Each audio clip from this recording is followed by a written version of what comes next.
Hi again, here I am. So now what we're gonna do is we're gonna talk about two words that we would use to describe the different objects that we have.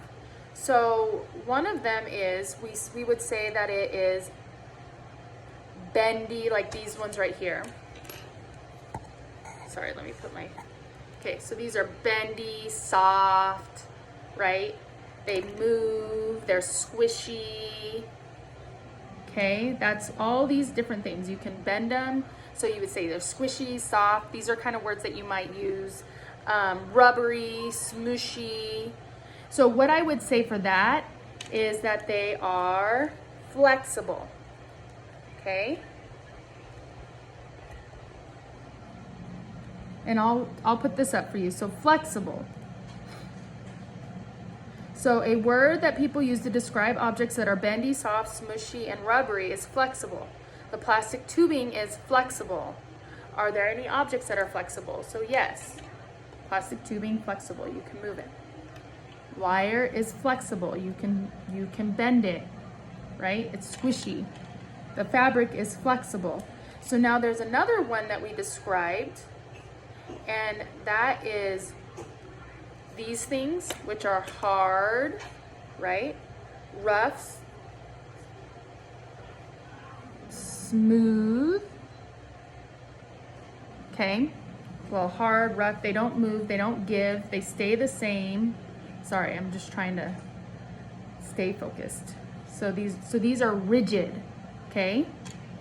Flexible, you can change it, you can move it around. Rigid are things that you cannot move around, right? Okay, so now what we're gonna do is I'm gonna put on the thing, on beside, or either beside this or below this, I haven't decided how I'm gonna do it.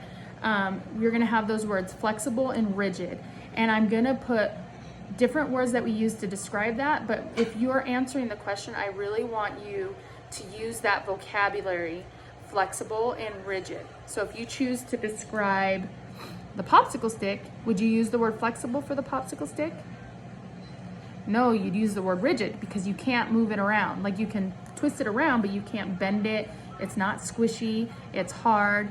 That would be rigid. If you were gonna use the plastic tubing, you could say it is flexible, right? Because you can bend it, you can squish it, you can do a lot of different things with it that you can't do with an object that is solid.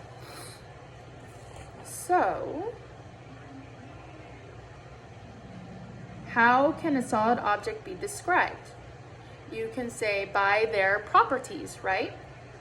And then you're gonna describe the different properties of the object. So if you choose to do a popsicle stick, I want you to draw the popsicle stick, and then I want you to describe that popsicle stick.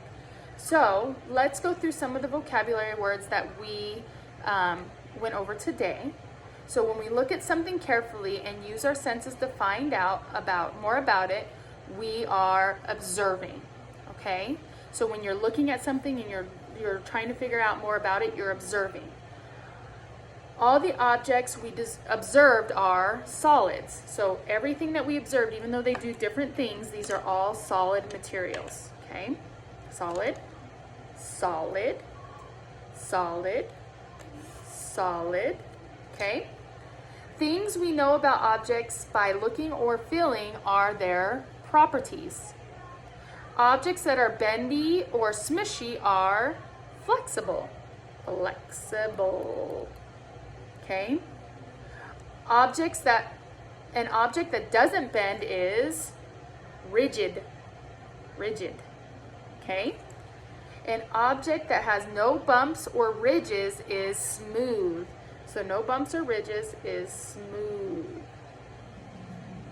The opposite of smooth is rough. So it's something that, and I don't really have an object that's rough, but it's something like sandpaper. We all investigated sandpaper at the beginning of the year, and that is rough. So now what we're gonna do is I'm going to post these videos, and then we are going to write that question. And what I'll do is I'll take a picture of all these materials with what they are so you can kind of know what each of the objects are that you want to describe, and you can decide which one, draw it, and then describe it. Okay? Awesome. I miss you and I love you, and I will post another video next week.